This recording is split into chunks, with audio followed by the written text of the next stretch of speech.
What's going on, everybody? My name is Askia, and I just want to welcome you to the Element Podcast. Today's guest is a very special one. He is a father, he is a husband, an educator, and a dear, dear friend of mine. His name is Joshua Goode. In this episode, we get into how Josh balances being a father, a creative, an educator, a husband, and how he balances his household life and what that looks like working with his wife. We also get into how he became an educator and sort of the things that drive him to become the best version of himself so that he can educate the young people. And then we also get into one of the biggest projects that he's done that's ended up becoming an art show based on Black fatherhood. And so this was a really good episode. It was amazing sitting down with Josh and being able to pick his mind, as he's somebody that I look to for inspiration and just lives such a awesome life that has influenced me a lot. And it was a blessing to be able to have him. And so with that being said, please sit back, relax, and enjoy Josh and his element.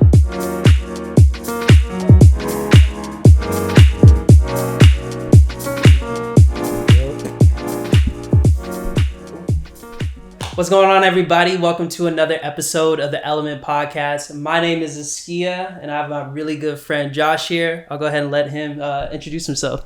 Yeah, my name's Josh Goode, born and raised in Phoenix, Arizona. Yep. Not many of us. Not many, a very rare breed. Not many of us, but yeah, man, I'm a photographer, educator, really just trying to push to support the youth and the community in any way that I can. So yeah, that comes in multiple avenues, but yeah, man, I'm just family man, excited to be on the podcast. Yeah, let's go. Yep. Yeah, have you been in the seat before? Have you been on a podcast before? I have. Yeah. I have a couple of them. Uh-huh. Maybe only literally a couple, like two. Jeez. I think that's it though. That's what's up. Well, it's a pleasure. I'm honored. Yeah. It's gonna be a good time. For sure, man. It always is. You know, our conversations are always when people describe me that know you, there's a very similar way of thinking, right? Like they always bring up like, oh yeah, that's the same way or the same conclusion or whatever that Josh would come to. So yeah, I think we're very much on the same. Oh yeah, the same wavelength. It's funny though you say that because your mom had told me something like that one time. I was talking to her about something. She's like, sometimes like AJ just reminds me. It's so funny. I love it. No, and that's again, that's that's an honor because you know when I think about people who I look up to and who inspire me, you're definitely on that list. So, thank you. Of course, man. Of course. So tell me about being an educator, man. When did you know that you wanted to step into that field?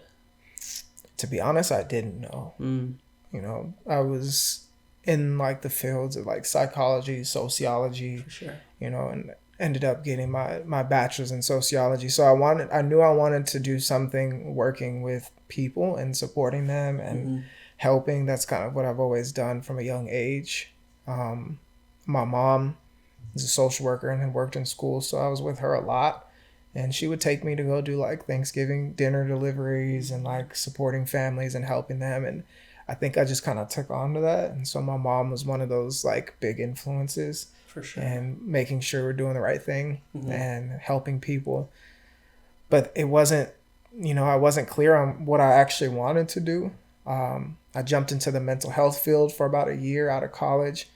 And I was like, I can't do it. It's like, I can't do it. Yeah, and for so sure. I went to... Is that because it demands it was way too much?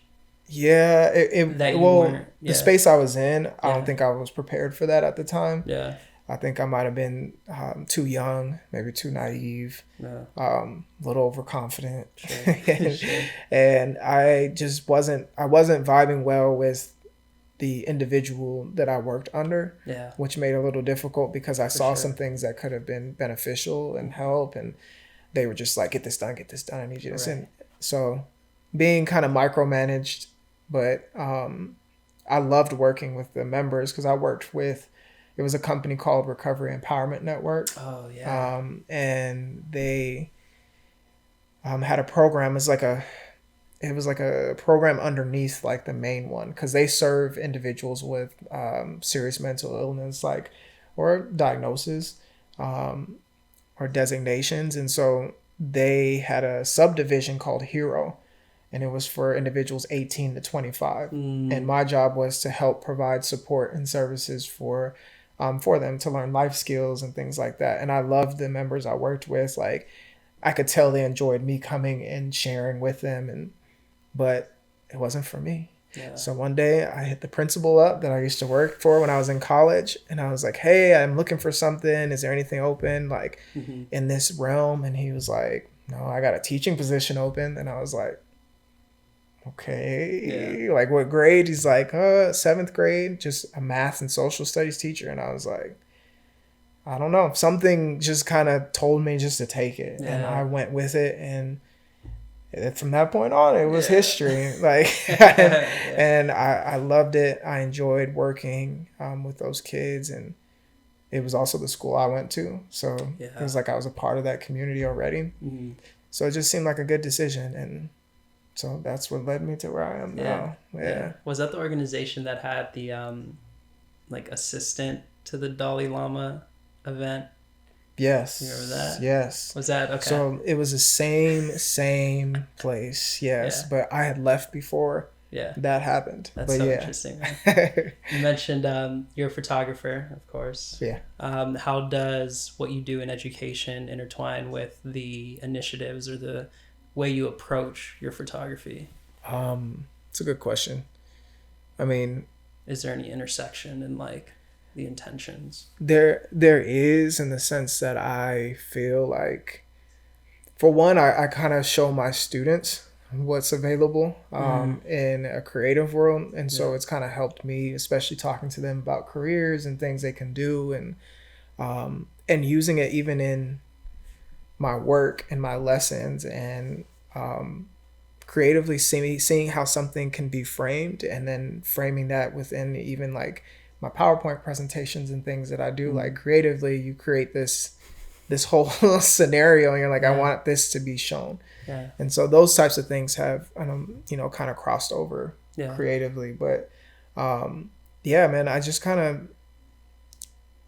I would say that they have inspired me to keep doing it, because there's been spaces where I just was like, I don't want to do this. I don't want to do any more like photography. I just like, I just want to live, and I want to, like, I was always like just feeling like I had to pick up shoots and find ways to use it to continue making money. And I wanted to just do it just for the sake of doing it for myself, but then kind of inspired me, because I was like, okay, I can like still do this and enjoy it as a hobby, but I can dive into it again if I wanted to. And some of my kids even talk to me about it, because I'm pretty open with them. And for sure. I tell them like, I was thinking about not doing it anymore for like this, and they're like, why though? Like, it's good. Like, and they've kind of been like a battery, in my bag. That's beautiful, bro. Which is cool, because it's like I give to them, and sometimes they provide for me too, and those are the cool things about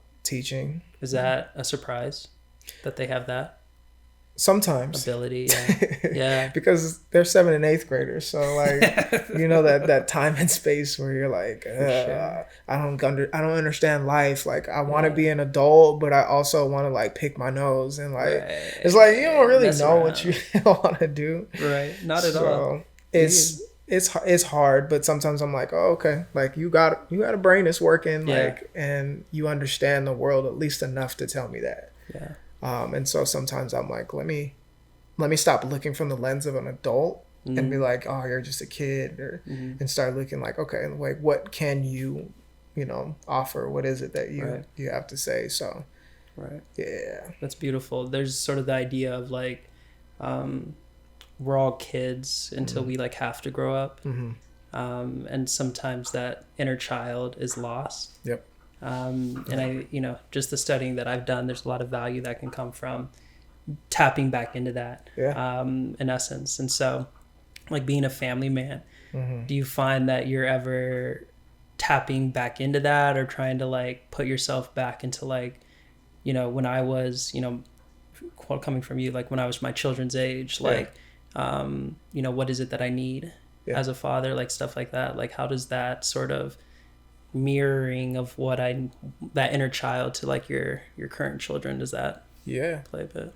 I mean, we all have ways that we grow up and things that our parents provided for us, and they did the best they can, For sure. and they're gonna miss the mark because they're human. But sometimes when you miss that mark, there's things that come from it, or the children get the effect of it. Right.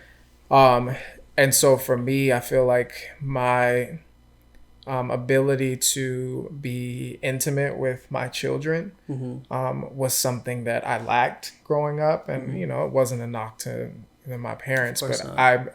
I feel like I wasn't as, and still am not as like intimate, both physically and emotionally. And that's something that I still am working on and have to figure out, because it's like kind of going into my relationship even with my wife. And it's created some issues, and we've definitely talked about that and how we need to like address it. But I'm like, you talking about inner child is like one of those things where I've even been doing work. Like, I need to like heal whatever this is so that my children don't see the effects of that, and the cycle continues. And so I have to take responsibility, and that responsibility then makes me feel more motivated as a parent, and to catch myself when I'm like going into ways that I know I shouldn't, if that kind of makes sense. So I just kind of always look at this as a space to grow and be better, but it is different when you have kids, because now if you're not in that space yet, like it can harm them, like, exactly. Not intentionally, but it could. So. And I think that's probably my my like biggest fear. And I'm at a point where like I know that it'll never be 100. And I understand that, but I think it's like deliberately moving in that space. Like I want to be able to make sure that all my knots are untied, or like all my loose ends are tied up. In essence, where like I can minimize that harm. But it's always gonna, like, I always know that like everybody's imperfect, right? And so it's but you do your best. It is, you do your best, and it's like it's one day at a time, man. What's something you've learned about yourself recently, for like something that your children have taught you recently? Trying to think. I think just rolling with the punches. I think sometimes we have a plan, and when that plan gets like knocked off from what we want, we kind of like get really frustrated, and anxiety builds. But I'm like, there's nothing I can do to actually prepare, like, for when we're going through potty training with my daughter. It's like, I have a plan, this is what I want you to do, and you're not doing it. Is everything okay? Like, what's going on? Like, we've been working on this. And then it just made me realize, I'm like, each kid has their own pace, and I have to just roll with whatever that pace is, and allow them to just come into themselves, instead of me saying this is where you should be, like milestone wise. And so I realized, like, I can't have control, especially with my children's lives. Like, I can advise and I can supervise and I can say, hey, this is what I can give to you to improve your life, but I can't do the work for them. So I've just learned that, because I'm somebody that does like to have some type of control, because I've dealt with like anxiety for a while, and just like saying, okay, like, how can I not project that onto my kids? And that's one of the ways, is just recognizing that. So I let them move in the way that they need to move, obviously setting boundaries, because they can't just do whatever they want. But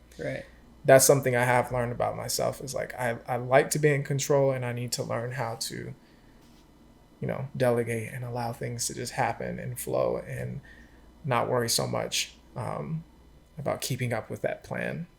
So I feel that. What like, as a creative, how have you you and your wife tailored your household to be as expressive and creative as possible? What does that look like? The first thing that came to my mind was Aria, Okay. who decided she wanted to start coloring on walls. And oh, that's tragic. That's so funny. And so all of the walls and just furniture and like random things, Omari stuffed animals. Yeah.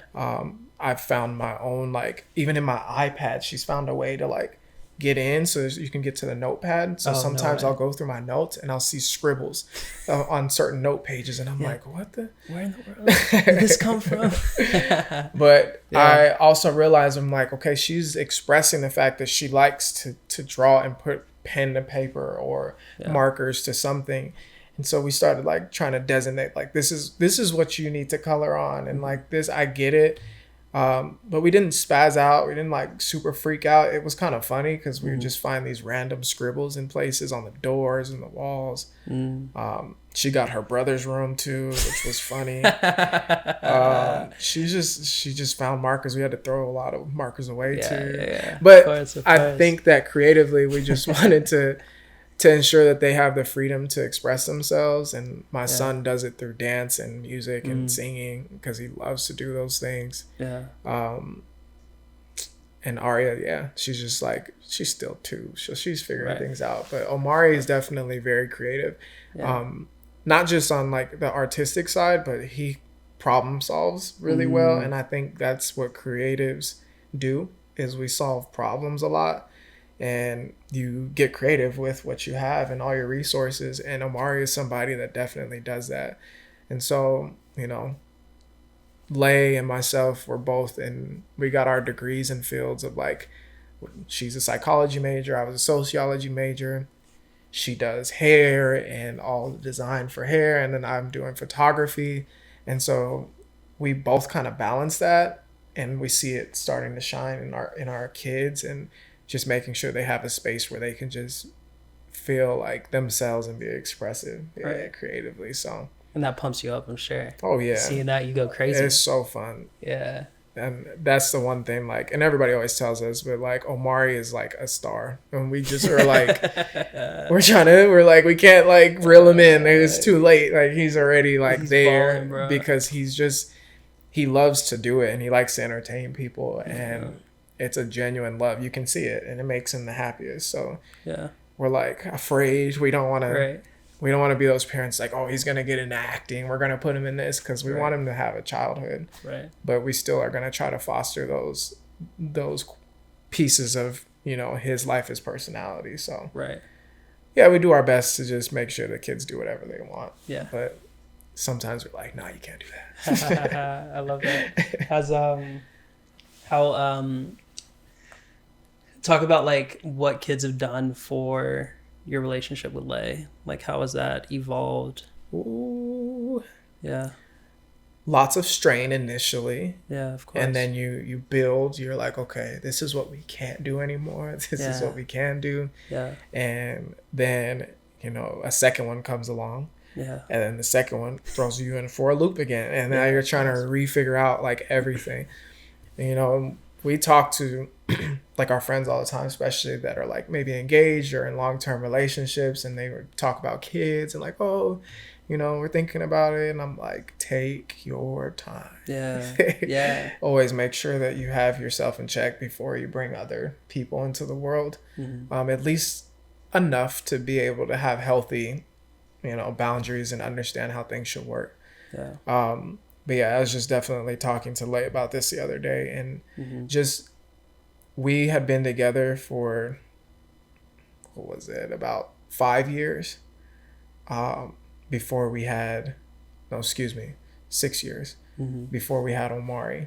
And so we kind of felt we were ready, but like, we traveled in college, but we did like broke traveling. So we traveled, but like, we didn't like experience travel. And but we did do a lot of that, you know, going to New York, going to Chicago, going to LA, San Diego, and going to concerts and like random trips with each other. And those are really memorable still. And I think people have this idea of what those things should be. Right. But really, I'm like, we enjoyed ourselves and we had a good time. We felt we were ready. Yeah. But even when you make a decision, you still are going to have like those thoughts and those second guesses. So Of course. we tell people like, yeah, do your best to like wait. But if you're willing and you want to, like, there's pros and cons to every decision you make. So we just know that we made a great decision because we have 2 great kids. But it has put a strain on relationships because we're trying to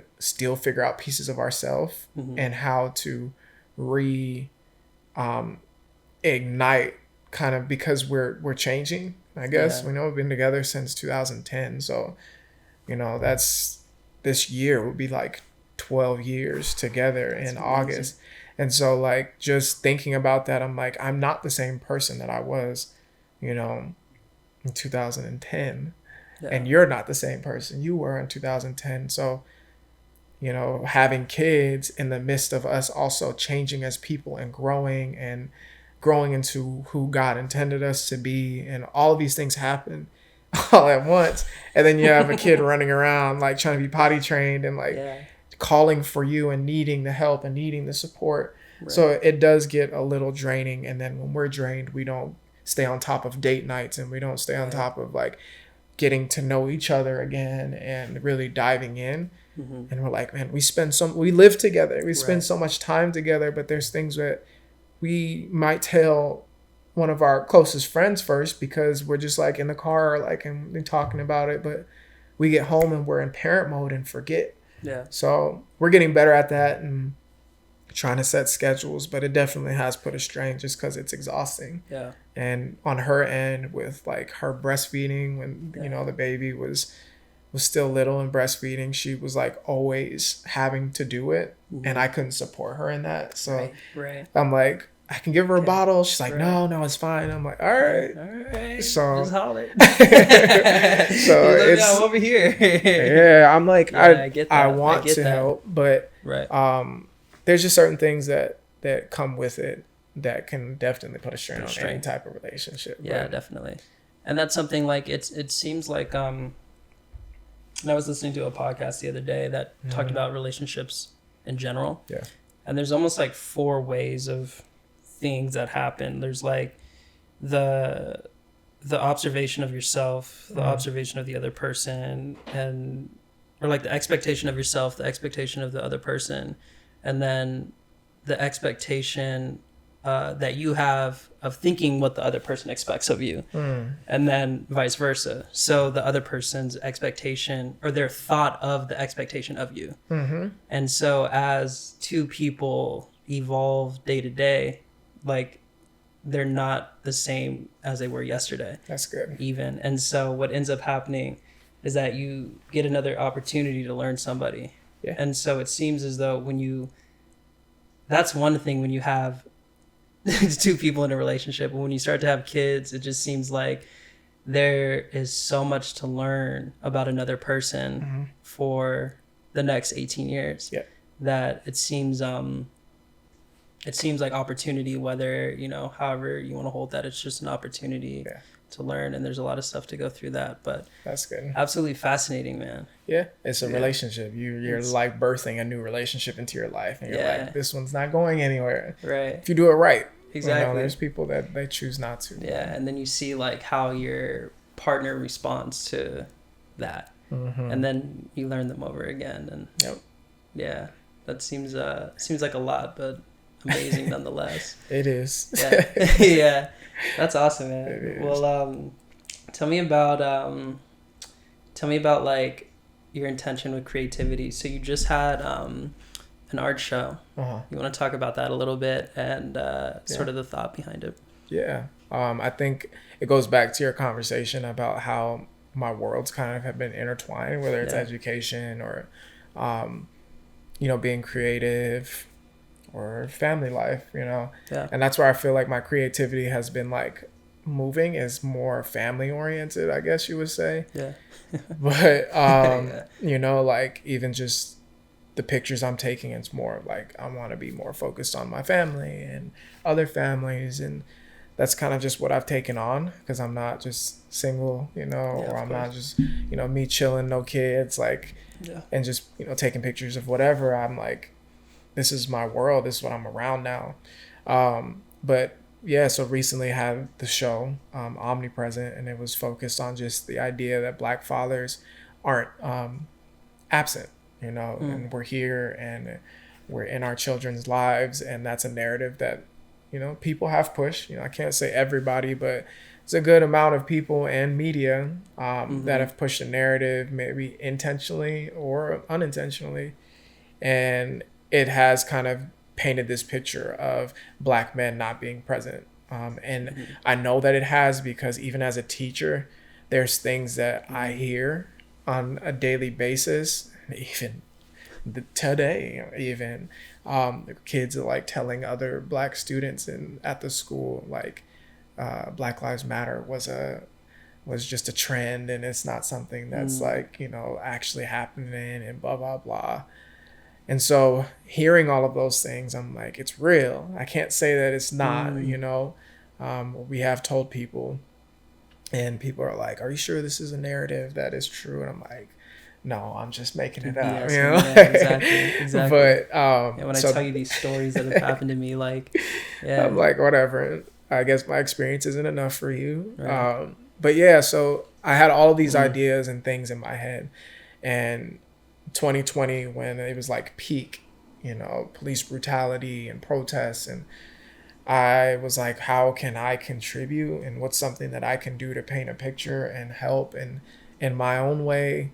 And one of the first things that came up was like, I'm gonna do this like little, you know, project. And it wasn't gonna be little, literally. Like, I was just gonna post pictures on Instagram and try to like raise awareness, and then just raise money through Instagram. And then it became, okay, like, I'm raising money, but I kind of want to do this like as a show. I haven't done one since 2014. And I was like, Is that the one at the house? yeah, Where you proposed? yep, Crazy. I know. So it was the last time that I did one. But I just was like, I Yeah. haven't done one, and I feel like it's just important. So then I took that money and funneled it into the project, and then started raising more money, and you know, and took those photos of all these different people. And it was really cool, because some of the fathers took pictures in places that were really like important to them. Yeah. And so they like brought me back to like childhood houses, and like, Jeez. yeah, and like certain locations in the area that like they remember with their father and what was important to them. And so it was really cool getting to know a little bit more about these people, and some of them are my friends, and I'm learning about them. And yeah, it was just it was a cool experience. And then as I got to the point where it became a reality that I could do this show, and I knew already that I was going to raise money for two organizations, and that was like something that initially came to me. And they both are phenomenal men. They do a lot, you know, for Black fathers. And the Black American Dad Foundation was one of them. And then Fathers Are Needed. And they have been super supportive. They show up, you know, and support the things that I do. Even I was actually on one of their podcasts. Oh, really? Because we're talking about doing podcasts, Yeah. which now I realize that was my third, so you were my fourth. Yeah, let's But go. yeah, like I knew that I wanted to support what they were doing Yeah. in the community, and that just kind of goes off of like, you know, what we were talking in 2020 is like, we want to support each other, we want to build our community. Yeah. The only way that we can do that, one, is financially, for sure. Like, we can say we support each other, but we got to put financial support into the picture, Right. because that's the only way that we can continue to build. But And sustain our own. yeah, and Yeah. building those relationships in that community. So Yeah. ultimately, like, the show was cool for me because I was able to express, you know, my ideas and thoughts through art.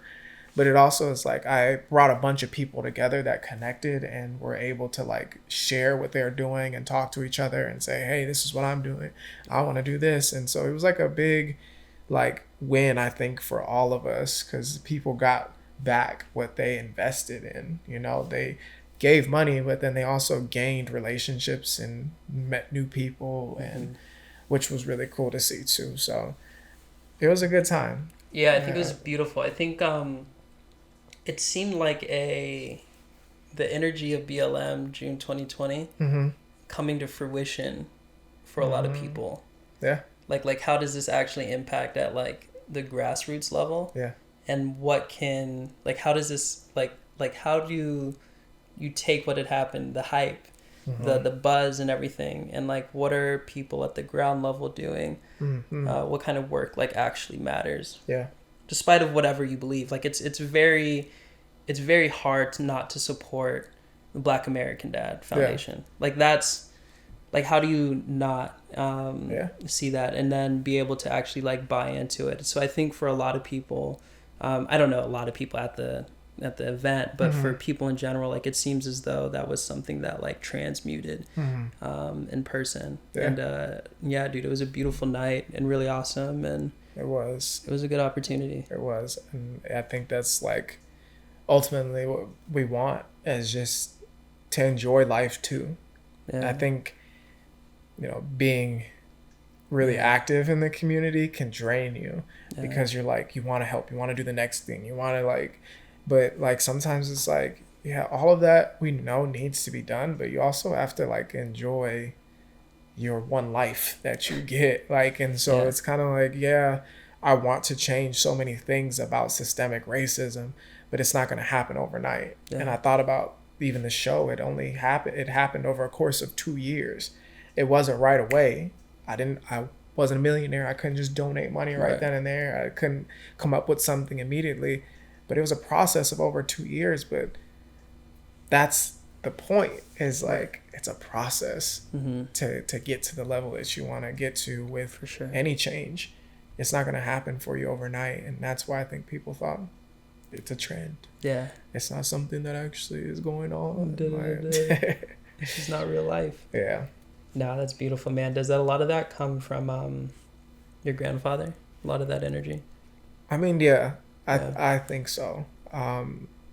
Because I only knew other activists in the sense of like what I was taught from books and you know, movies, and Martin Luther King, Malcolm X, Rosa Parks. Those are like main ones that you learn about. And, my grandfather was one of those people where I knew he actually was doing work where I live. Right. And so that was the first indication that like, okay, this is something I kind of want to do too, is like support that. But that real love for it and understanding, it really didn't come until maybe college. Like, I met a man by the name of Lasana Hotep. And he helped out with, you know, African-American men of ASU.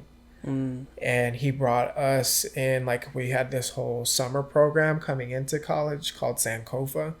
And it's like, it was really helping us tap in with the Black community at Arizona State.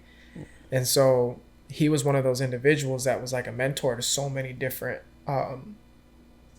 students on campus, past and present.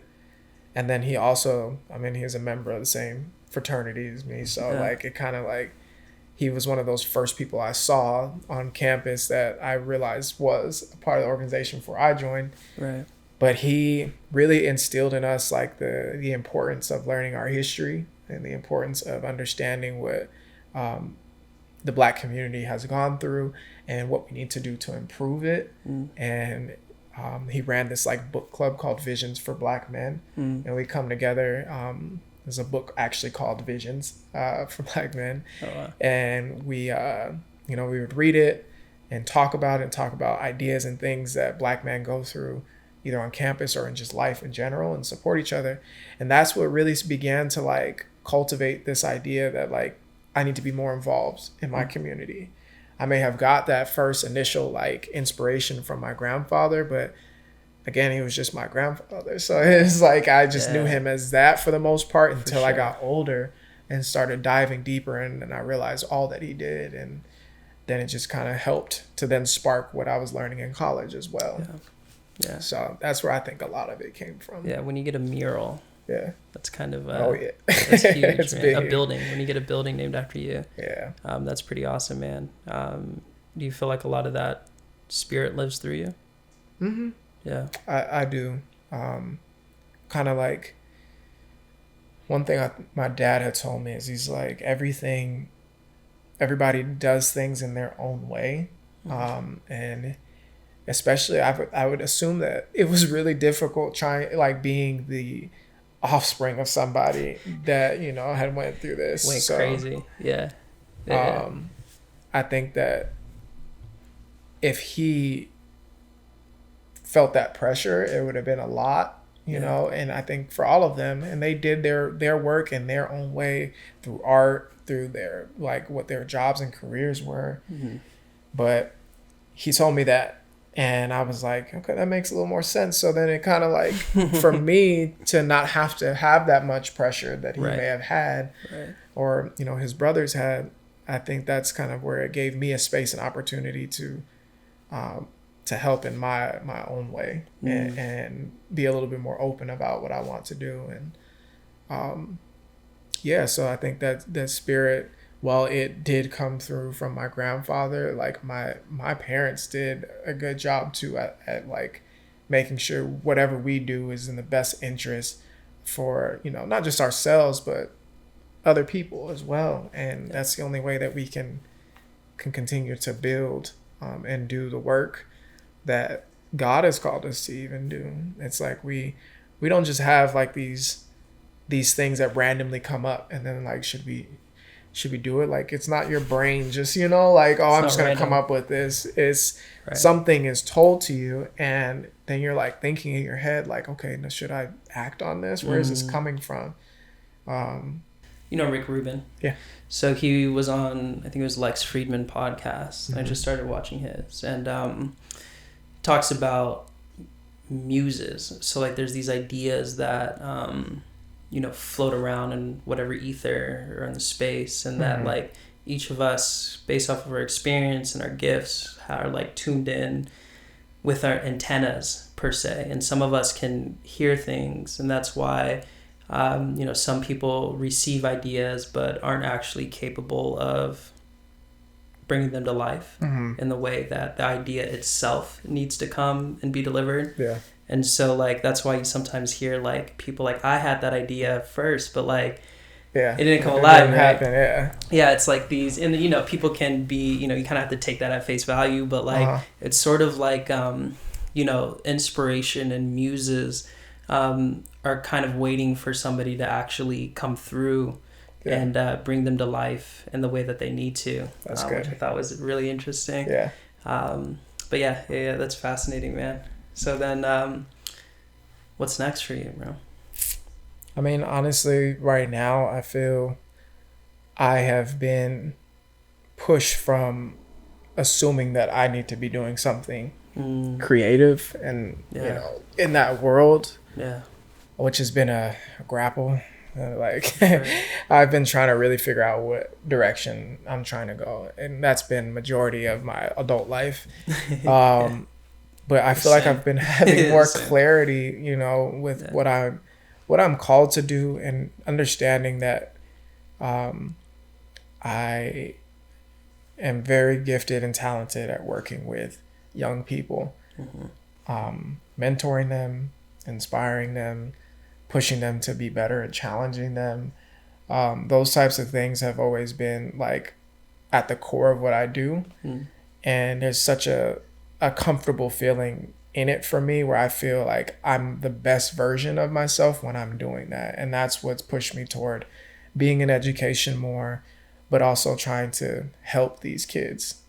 So that's why right now I'm getting my master's in counseling, so I can eventually become school counselor and help a lot of these students through their like social emotional, help them get to college or whatever career path they want to go to if they don't want to do the college route. But like finding avenues and opportunities for them to like be the best version of themselves. And I get that through working with, my student government kids, and, seeing them grow as leaders through coaching. That's another avenue that I've, explored, and with basketball, Yeah, and yeah. it's demanding. It's a lot. Yeah. But I know that I can create some sort of impact on those students and those activities. So I know that whatever direction I'm going, it's definitely the one that is in education. Yeah. And whether that's being an advocate, for education and pushing for legislation, maybe even, and just making things more accessible to young Black, brown kids that lack the resources Right. and opportunities. So that's like my main thing is, how do we get them more of those same opportunities that their white counterparts also have been able to access consistently? And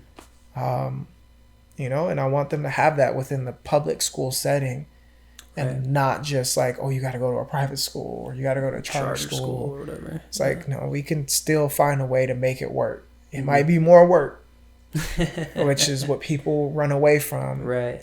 But if you do it correctly, you can have impact. You can. That causes that sort of self provision. Yeah. Like you're able to provide for yourself. Yep. But it takes so much work to get there. Oh yeah. Like going to Desert Vista, it's like all that stuff is like not for everybody. Yeah. But for the majority. Like yeah. It's like you're already there. You already have the tools are in there. Yep. That's beautiful. Yeah.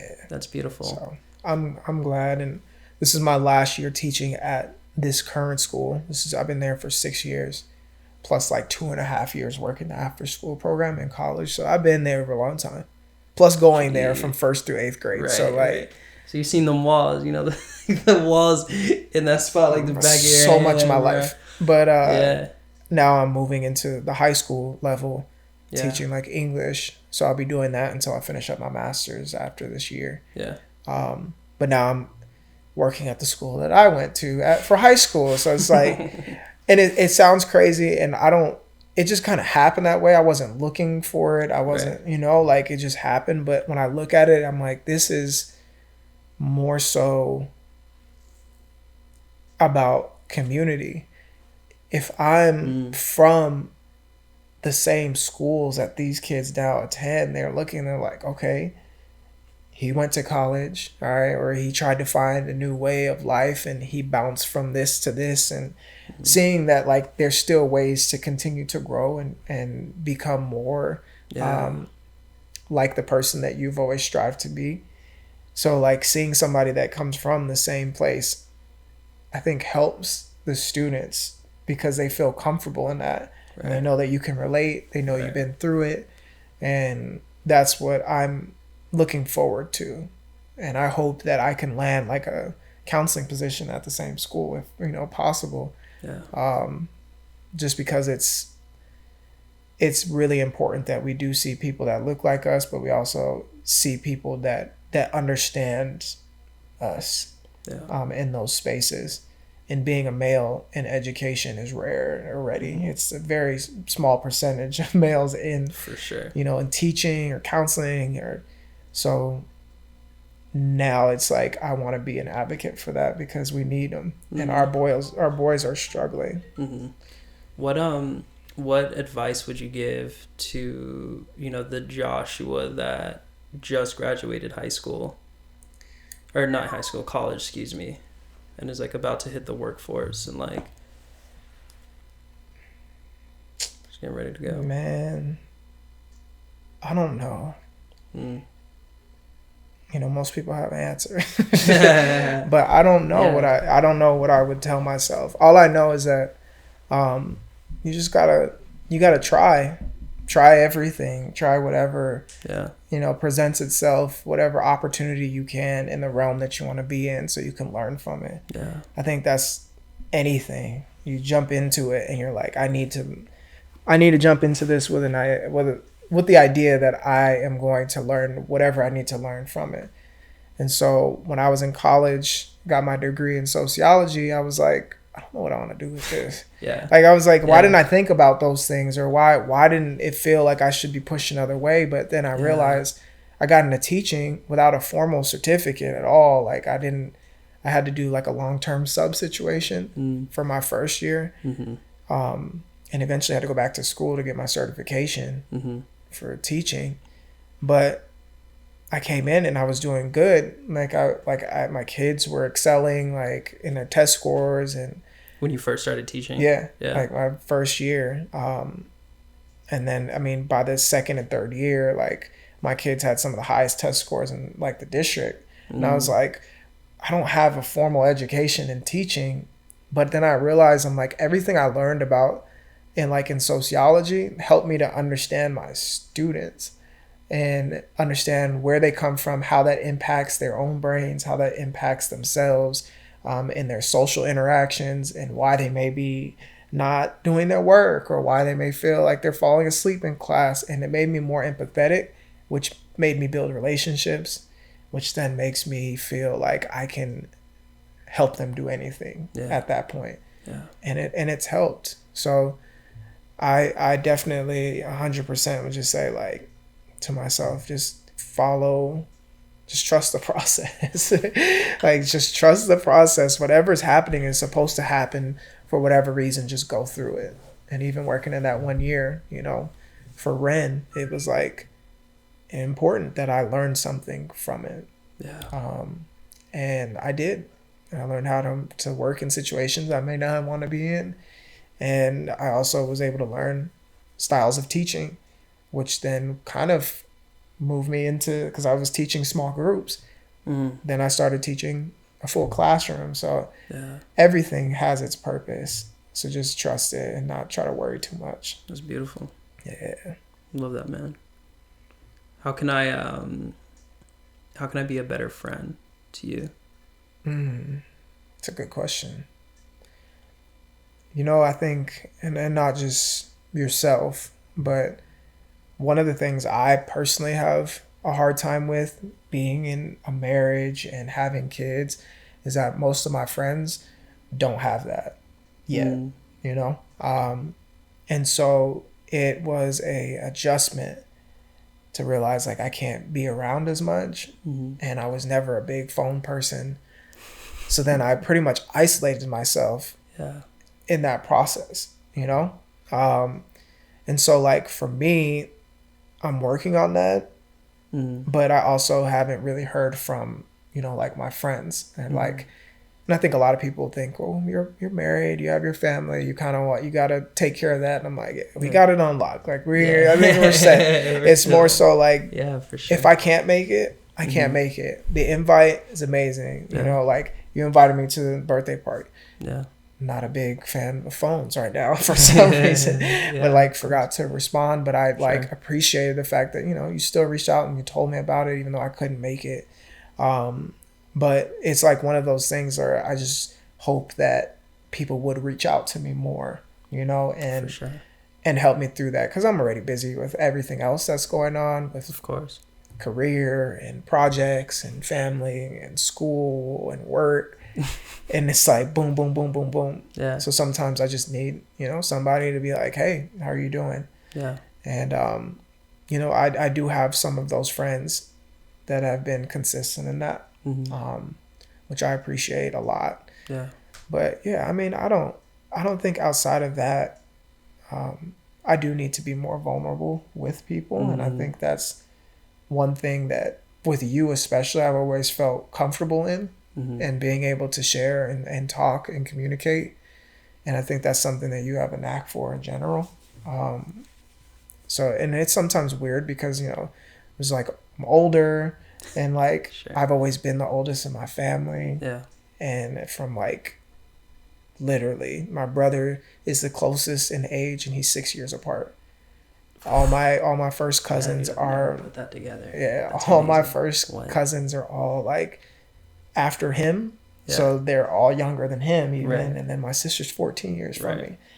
So when I have somebody that comes into my life and is able to like allow me to kind of fall back, regardless of what age you are, and be like, you don't have to take on that responsibility. You don't have to deal with that on your own. You can just be. Yeah. Yeah, dude. Yeah, because I think, I mean, we even talked about at the beginning, like the similarities and the parallels. Like, I experienced that too. And I think there's always like this, my shoulders are strong. Because I have to carry pressure, or whatever that may be. And it's like sometimes you just need to be, and you need to exist, and like not feel called to do stuff all the time, you know. And yeah, so but for sure, yeah, dude, I received that, and I feel it, bro. Yeah, but I think you're doing a great job of just being a friend and being present. And when I'm around you, I feel like you're intentional about how are you doing, where are you at, like what's going on, instead of, you know, sometimes I'm with friends and we just talking about nonsense, which is necessary too. It is. Need that for sure. It's so important because it's like it was what creates that spirit of just like being happy and just enjoying life, and you know, not being so serious all the time. But sometimes you do have to, you know, fall back into being more vulnerable and 100%. Being more serious. But yeah, for sure, like you have to have a good balance of that with people. Yeah, man, totally. As we close out, man, like, is there you get like a little platform right here. What would you say to the audience to be able to, like, you know, live in whatever element it is that they're doing? What advice would you give them? You know, I would say just do what you feel you want to do. Not what you think your parents would want, not what you think your friends should do, not what you want to present to people so that it looks like you're doing something. It's like, just do whatever it is that you personally want to do, because like we were talking earlier, you have this one life, and if you don't take advantage of those moments, and you're so worried about what you're going to do next or how people are going to receive you, and like there's so many people that you're trying to impress that may not even be in your life a year from now, 2 years from now, and then you stress yourself out, you know. And I ran into that position of like understanding that I have an element, and I am the best version of myself and in my element when I'm with my family, and when I am helping young people. And that is where I know that I'm like absolute best. But I was in spaces in my life where I felt like, you know, I was in an entrepreneurial group and like, oh, I should be a part of this and like try to make money and like make sure my family's good and like doing all these things. And I'm like, I never really cared for it. I just wanted to like serve and help and do the things that I wanted to do in those spaces. But I was trying to prove to myself that I needed to be some like entrepreneur or like make hundreds of thousands and get to being a millionaire. But I'm like, if I do the things that I was called for in my element, all of those things will come to me anyway. Why try to force something that feels unnatural just for the sake of, when maybe you'll get there and you'll be unhappy because you weren't fulfilling. Right. So that was the biggest thing that I've learned, that I always tell people, is like, just enjoy the journey and continue to just trust that process, that things will fall into place how they're supposed to if you hone in on what it is that you were called to do. Yeah. That's it, man. Yeah. Well, I appreciate you for coming through, bro. Of course, bro. It's a great conversation. As always, man. I know, man. As always, bro. And it feels good. Yeah. To just talk. Yeah. It's therapy for sure, man. We need more of it. We do. But yeah, thanks for tapping in, you guys, and staying to the end. We appreciate you. This is the Element Podcast. This is Josh. How can they find you? Hometown JG on Instagram. You can look at my photography on joshua-good.com. A lot of my more recent pieces are up. And just look out for what I'm doing, and if you can support in any way, please help. Likewise. And make sure you guys like, subscribe, follow, and stay tuned for the next one. Peace. Hey. Cool, man. Dope. Therapy, bro. Therapy. So good. I know, bro. It was crazy. excellent.